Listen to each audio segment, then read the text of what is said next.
queridos oyentes, me es un gusto saludarlos y recibirlos en un nuevo episodio de nuestro podcast Sexo en Exceso. El día de hoy nos encontramos con una persona muy especial que nos permitirá hacerle unas preguntas. Nos encontramos aquí mi compañera Carmen Alanís, Litsi Moreno y su servidor Adán Vázquez. El día de hoy estaremos con el doctor Guerrero Núñez. ¿Le gustaría presentarse, doctor? Claro que sí. Hola, pues mucho gusto. Como ya les comentaron, mi nombre es Ricardo Guerrero Núñez. Me encuentran en Instagram como Rick G. Sexólogo. Yo soy médico general formado en la Universidad Autónoma de Coahuila y psicoterapeuta sexual en AMSAC, que es la Asociación Mexicana para la Salud Sexual. Entonces, pues espero que esta sea les sirva de mucho y aprendan muchísimo sobre su sexualidad. Bueno, doctor, no sé qué le parezca si damos inicio a nuestras preguntas. Claro. Solo recapitulando para los nuevos oyentes, nuestro tema principal es la conducta sexual compulsiva y qué mejor que nuestro especialista para ayudarnos en este aspecto. Dígame, doctor, desde su conocimiento y su área, ¿cómo define la conducta sexual compulsiva? Bueno, así a grandes rasgos y de manera práctica, te podría decir que la conducta sexual compulsiva es similar a cualquier otra compulsión, que tiene una característica, tiene rituales, ¿sale? Y si la persona no comienza a hacer esos rituales, empieza a sentir malestar. Entonces, ¿cómo se puede manifestar ese tipo de conducta? Se puede presentar, por ejemplo, en una persona que está teniendo un exceso de fantasías, una persona que puede llegar a estarse masturbando en exceso y eso le está produciendo malestar, ¿sale? La característica es que si esa persona no cumple ese ritual, pues va a comenzar a sentirse mal. Entonces, podríamos definir la conducta sexual compulsiva como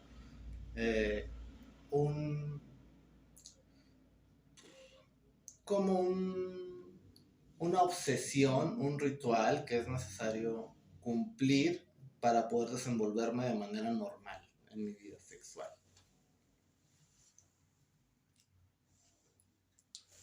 A raíz de esto nos surge una duda. Ajá. ¿La conducta sexual compulsiva es igual o estamos hablando de un tema diferente con la hipersexualidad? Es diferente. Antes se podían considerar hasta similares, y no es que lo mismo. Sin embargo, la hipersexualidad ya salió de los diagnósticos. Si tú buscas en el DSM-5, en el CIE-10, pues te puedes dar cuenta que hipersexualidad no lo vas a encontrar. Incluso puedes buscar conducta sexual compulsiva también en el CIE-11 y no lo vas a encontrar. Te digo, se trabajan como una compulsión. La hipersexualidad venía también desde un punto de vista restrictivo de cómo vivir tu sexualidad, porque, ¿qué quiere decir hiper? Quiere decir que estás haciendo algo de más. ¿Quién define que lo estás haciendo de más? Exacto. Después de, bueno, ya como que el concepto, ¿con cuántas personas diferentes al tener relaciones sexuales ya se considera una persona promiscua? No ¿Con cuántas personas se considera que tú puedes ser una persona promiscua? Mira, si lo abordas desde el punto de vista médico, y eso nos vamos a ir mucho como a la salud reproductiva, te podría decir que por referencia se considera más de 4 personas desde el punto de vista de salud reproductiva. Tú le puedes preguntar a tu ginecólogo y te va a decir, más de 4 ya usted se considera una persona promiscua. ¿Por qué lo abordamos desde la salud reproductiva? Porque desde la salud reproductiva se considera que tú, con más de 4 parejas sexuales, ya incrementas tu riesgo de tener alguna condición, dígase enfermedad de transmisión sexual, etc. Porque esto tiene mucho que ver con el número de exposiciones. No es lo mismo que tú hagas motocross una vez en tu vida a que hagas motocross 3 veces al día. ¿Sale? Si tú lo comparas con el número de veces que lo haces, pues el riesgo de que te caigas de la moto y tengas un accidente siempre va a ser mayor, pero tiene que ver con el número de exposiciones. En ningún momento, cuando se te considera una persona promiscua desde el punto de vista de la salud reproductiva, te estamos juzgando, ¿sale? Tiene nada más que ver con que entre más te expongas, pues se va a aumentar el riesgo. Entonces, sí, ¿existe alguna diferencia entre una conducta sexual compulsiva a la promiscuidad? Sí, sí. Te digo, podemos abordarlo desde ese punto. ¿Cuál es la diferencia? Que la conducta sexual compulsiva produce malestar, ¿sale? Es como un paciente que tiene TOC y tiene la necesidad de estarse lavando las manos de manera constante. Entonces vamos a compararlo con esa conducta sexual compulsiva. El paciente con TOC siente que todo está sucio, que está lleno de gérmenes. La manera de eliminarlos es lavándose las manos. Si él no se lava las manos, va a empezar a tener ese malestar. Tiene que cumplir el ritual. Vamos a poner un ejemplo muy burdo de conducta sexual compulsiva. Es una persona que cada que pasa por un kinder fantasea con los niños, fantasea con lo que sea, y para calmar esos pensamientos, esa persona se tiene que masturbar. ¿Vale? Entonces, después de masturbarse, siente la culpa, siente malestar, pero se apagan las fantasías. ¿Sí? Entonces, esa persona viene a buscar tratamiento por ese ritual que está haciendo. Yo cada que paso por un kinder, doctor, me tengo que masturbar. Pero incluso ya puede afectar como que tu vida laboral o Puede cuando estás en la afectarte, escuela. ajá, te puede afectar en todos los ámbitos de tu vida. Te digo, compáralo con cualquier otra compulsión que hayan escuchado. ¿Sí? Entonces, dentro de las consecuencias es donde entra todo esto, de que ya después viene la culpa, de que se siente un poco más, pues ya que ya piensa más bien en lo que hizo, pero al momento no se siente culpable al estar presente esta conducta. Varía mucho de persona a persona. ¿No? O sea, el sentimiento de culpa puede venir antes, durante o después del ritual. ¿Vale? Pero sí tiene que producir ese malestar en la persona para que entre dentro del diagnóstico. Dentro de otros factores, ¿cómo se puede identificar una persona cuando se hace presente esta conducta? ¿Cómo podrías tú como sospechar que lo tienes? Es la pregunta. Sí. Yo te diría, piensa primero qué tanto de esa conducta está afectando tu vida personal. ¿Vale? Si tú estás dejando de salir con amigos, si tú te estás exponiendo a ETS de manera frecuente y hasta tu doctor te hace las recetas nada más para que pases por ellas, si te afecta en tu vida laboral, si te afecta con tu familia, yo creo que ese es el primer dato para sospechar de que algo en tu conducta sexual puede estar ocasionándote ese malestar. ¿Y cómo cuáles son las causas? Es difícil enfocarte en una sola causa. Ustedes saben que las compulsiones pues tienen mucho que ver con tu historia de vida. Yo, si tuviera que contarte sobre alguno de mis pacientes, generalmente son fantasías no realizadas que están asociadas a un concepto restrictivo, hacia algo prohibido, hacia algo que no deberían de estar haciendo.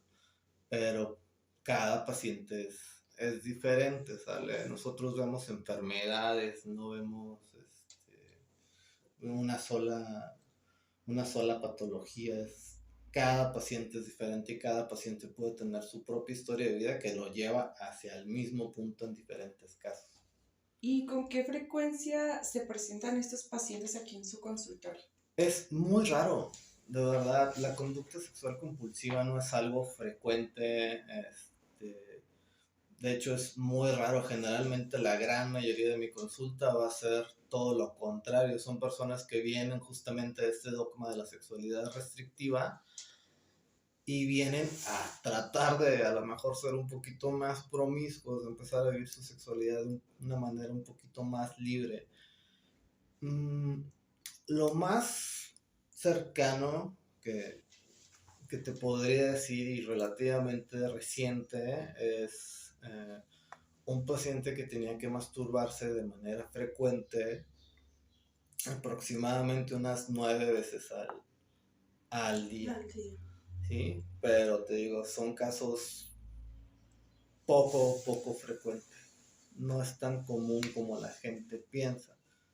Y en este caso, ¿cuál es el procedimiento? O sea, ¿se lleva solo aquí en su consultorio o tiene que trabajar de la mano con algún otro especialista? Depende mucho del caso.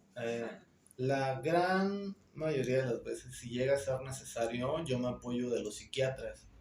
¿Sale? Me gusta trabajar con psiquiatras que tienen una formación en sexualidad, porque pues también podemos dialogar un poquito más sobre el caso y hacer lo que sea mejor para el paciente. Generalmente es con quienes podemos llegar a complementar también, dependiendo de la causa de la patología, podemos complementar con diferentes tipos de psicólogos, sobre todo los que tienen una formación en cognitivo-conductual. Normalmente, bueno, en el caso de que llegara a presentarse un paciente, hace presencia de que incluso han ido a terapia psicológica antes o ya después del tratamiento. ¿Cómo surge más frecuente? Generalmente vienen ya referidos por un psicólogo. Generalmente los psicólogos van a ser la primera línea de atención de muchos problemas referentes a la sexualidad. Es común, van a llegar bastantes a la consulta. Desafortunadamente, no todas las universidades tienen un módulo de sexualidad durante la carrera, entonces se les presentan ese tipo de situaciones y es cuando nos lo refieren a nosotros los sexólogos. Y normalmente, bueno, incluso lo que he leído, que en este tipo de conductas se hace presente algunos otros problemas de salud mental, como por ejemplo la ansiedad, la depresión, algunos antecedentes de adicciones. Ajá. Entonces, todo eso se refiere a que principalmente, pues, como ya lo mencionó anteriormente, los pacientes van a terapia psicológica. Entonces, es a donde aquí, pues ya el psicólogo le hace referencia ya a un especialista, que en este caso viene siendo un sexólogo. Entonces, ya que se hace presente este tipo de trastornos, ¿verdad? Es como, pues ya el paciente hace, pues ya su paso a seguir con el tratamiento ya requerido hacia la conducta. Sí, y generalmente cuando se da de esa manera, trabajamos en conjunto, tanto su psicólogo como nosotros, pues vamos llevando de la mano ese proceso. Algo que me llama mucho la atención de la sexualidad es que está presente en todas las dimensiones del ser humano. Entonces, aunque sea un engranito que tú puedes venir a mover de manera, es como un reloj, va a empezar a mover muchas otras partes de tu personalidad y por eso solemos trabajar en ese tipo de casos acompañados del psicólogo. ¿Qué tipo de evaluaciones se hacen exactamente para yo decir, este paciente está presentando una conducta sexual compulsiva? Nosotros nos apoyamos mucho de los diagnósticos del DSM-5 y el CIE-11. La gran mayoría de los diagnósticos se van a basar en algunas características, sobre todo la persistencia del tiempo y que produzca malestar en la persona, sobre todo cuando son conductas sexuales. Porque volvemos a lo mismo, tú puedes masturbarte 50 veces al día, tú eres feliz con eso, a ti lo acomodaste de tal manera que ni te interrumpe en tu vida personal, tu familia pues ya sabe que a ti te gusta masturbarte 50 veces al día, tú estás a toda con ese estilo de... ¿Y cuál es la frecuencia que maneja el DSM-5? ¿Para qué? O sea, para conducta sexual compulsiva, no, se trabaja como una compulsión. ¿Vale? Conducta sexual compulsiva no lo encuentras, lo encuentras dentro de las compulsiones, ¿vale? Y te digo, ya tiene más que ver con cómo te está afectando, porque volvemos a lo mismo. Si nosotros empezamos a definir que 3 veces al día estás teniendo una conducta sexual compulsiva, imagínate qué va a pasar cuando te vayas a tu luna de miel recién casada. Vienen las complicaciones. Vienen las complicaciones, exactamente. Entonces, hay que tratar de abordar la sexualidad de una manera libre, ¿sí? Y yo creo que eso es lo más importante. ¿Cuándo consideras tú que se vuelve un problema? Cuando a ti te empieza a producir problemas en tu vida personal. Y ahí es cuando ya puedes buscar la atención. No se trata de un número de veces, no se trata de un número de de tiempo. Claro, el malestar te tiene que producir molestia por lo menos 6 meses para que pueda entrar dentro de la gran mayoría de los diagnósticos, pero no es tanto como el número de veces que puedas llegar a tener alguna conducta. Son las afectaciones. Son las entonces, afectaciones lo que nos puede llevar al diagnóstico. Digo, a final de cuentas la sexualidad es libre y todos tenemos el derecho de vivirla como más nos guste y más nos plazca. Por eso se han ido quitando ese tipo de conceptos restrictivos. Pero ya sí, en sí, ya cuando ya se va a considerar, ¿verdad? Este tipo de conductas, es ya viendo las complicaciones que le traen como persona, ¿no? Ajá. Allí es cuando el buscan la paciente atención. tiene que buscar la Exactamente. atención, el apoyo, ya cuando ya son las complicaciones hasta, puede ser delito, ¿qué más nos puede referir? Generalmente, cuando son ese tipo de cuestiones que son un poquito transgresoras, algunos pacientes vienen referidos justamente de las autoridades. Para no ir a la cárcel, la autoridad te pide que lleves ese tipo de terapia. ¿Qué otra cosa? Cuestiones laborales, ¿sale? Cuando ya te empiezas a lo mejor a meter con algunas personas de tu trabajo, cuando ya estás ofendiendo a alguien en el ambiente laboral, personales, con tu familia, con tu pareja, Bueno, algo que aún no me queda claro, sí hace mucho énfasis en la masturbación, pero igual estar con varias personas sexualmente ya implica un riesgo por todo esto de las enfermedades de transmisión sexual. Sí implica un riesgo en el sentido del número de exposiciones, ¿sí? Digo, tú puedes ser una persona muy cuidadosa y muy responsable con tu salud reproductiva. Yo les pongo de ejemplo los clubes swinger. Tú, para poderte unir a un club swinger, te van a pedir todos los laboratorios del mundo, a ti y a tu pareja, referidos, te investigan quién eres para que puedas entrar. Se cuidan entre todos, ¿sale? Pero el detalle es, entre más número de exposiciones tengas, pues sí aumenta de cierta manera el riesgo, y es más por el número de exposiciones. Te digo, yo les pongo el ejemplo de los deportes. Te puedes aventar del bungee una vez, hay una posibilidad del 50% de que se rompa la cuerda y ahí quedes, por dar un número, no sé cuál sea el porcentaje de cuerdas que se rompe, pero por dar un ejemplo. Entonces, si tú te subes 10 veces al día al bungee, pues es mucho más probable que en una de esas se te rompa la cuerda. Entonces, ese es el riesgo hasta cierto punto. En base aquí sería, por ejemplo, si yo, un ejemplo, ¿verdad? Si yo tuviera esta conducta, ¿yo cómo la trabajaría? O sea, la protección que yo me daría, el cuidado, igual si yo llegara a tener relaciones sexuales con diferentes personas en un lapso de una semana, ese cuidado que yo tengo, entonces entre más cuidado hay menos riesgo. Estamos hablando de cuando ya se considera una compulsión, que llega este momento de las fantasías o del deseo impulsivo. Pero si pasa de que pues no te importa con quién te metas o si huela mal, o sea, no puedes detenerte todo ese rollo, ¿o no? Sí puede llegar a pasar, te digo, depende mucho de cada caso.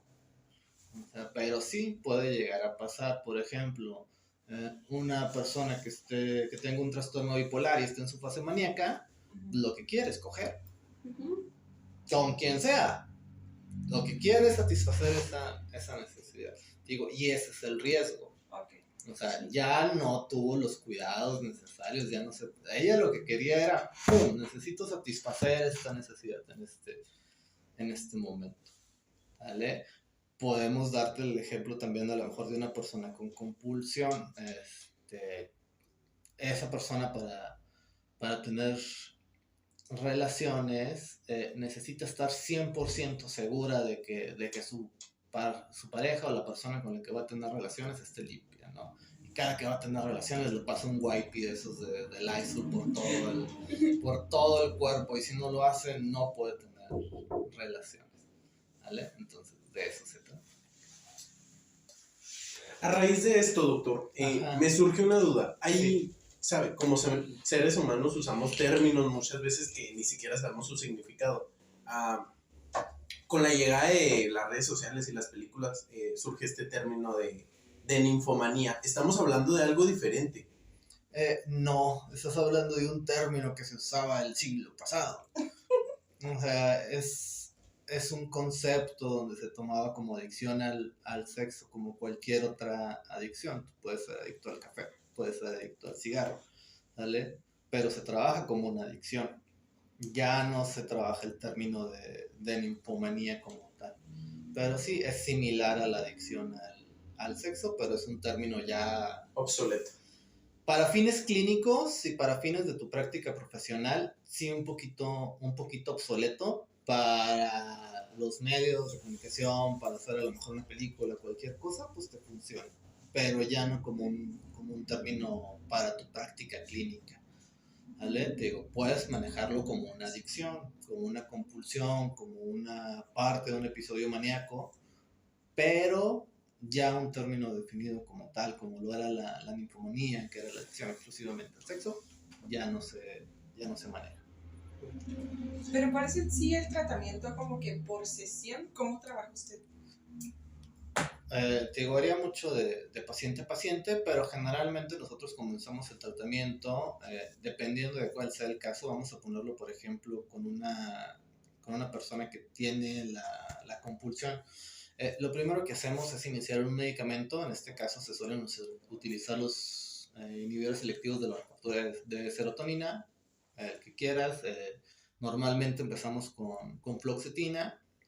Ya dependiendo de la respuesta del paciente se puede ajustar la dosis. Se inicia también un diario.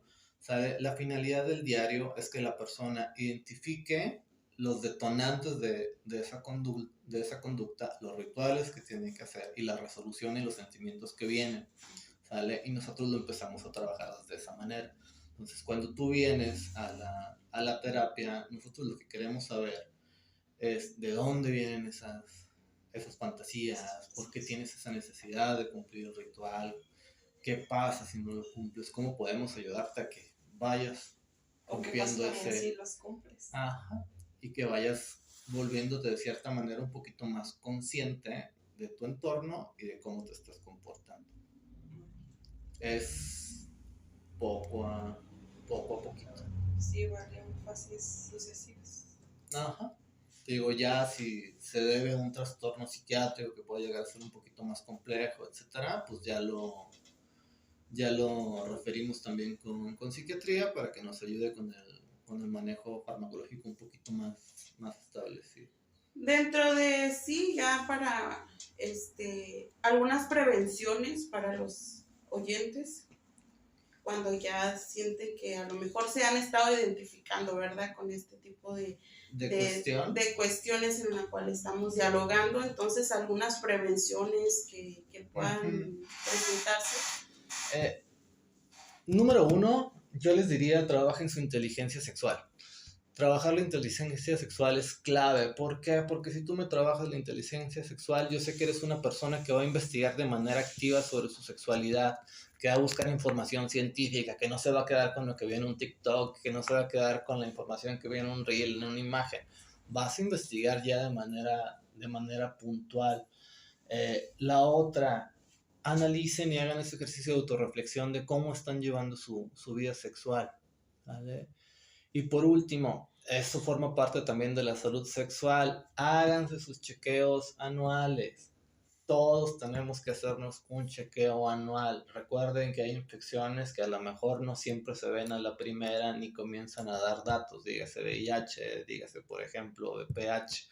¿Sí? Entonces lo recomendable es que tú una vez al año te hagas ese tipo de chequeos. Y por último, también en tu reflexión, si tú notas que este tipo de comportamientos te están empezando a producir malestar en tu vida personal, pues es el momento de empezar a buscar ayuda, ¿vale? Siempre, siempre, siempre no descuiden su salud mental. El psicólogo es la primera línea. Entonces, si tú sientes que algo está fallando por ahí, acércate primero con tu psicólogo, con tu terapeuta, con el que suelas ir. Y si es necesario, pues ya él te puede referir con un sexólogo. ¿Vale? Hay algunas conductas que a pesar de que producen malestar, pues todavía no llegan al grado de compulsión, no llegan a producir ese malestar que viene con la adicción. Entonces, primero, habla con tu psicólogo, sácate la duda, infórmate y chécate. Bueno, doctor, no nos queda más que agradecer su participación. Su espacio, su tiempo, más que nada. Y pues no sé si guste repetir su dirección del consultorio por si alguno de los oyentes tiene alguna duda. Sí, claro que sí. Les comparto primero mis redes. En Instagram me encuentran como Rick G Sexólogo y en Facebook igual, nada más cambiamos la S de sexólogo por un 5 porque el algoritmo me censura. Y yo me encuentro trabajando de manera presencial en la ciudad de Alicia, Chihuahua, entonces me pueden encontrar, si no es que ya me conocen como su médico de cabecera, en Avenida Octavo y Fernando Baeza. Aquí está mi consultorio, la gran mayoría de mis pacientes los veo en línea, pero pues si gustan echarse la vuelta o visitarnos, siempre son bienvenidos. ¿Vale? Pues muchas gracias. No, gracias a ustedes. Siguen con este proyecto que va a estar muy sabroso. Aquí en Sexo en Exceso. Nos vemos en una nueva transmisión.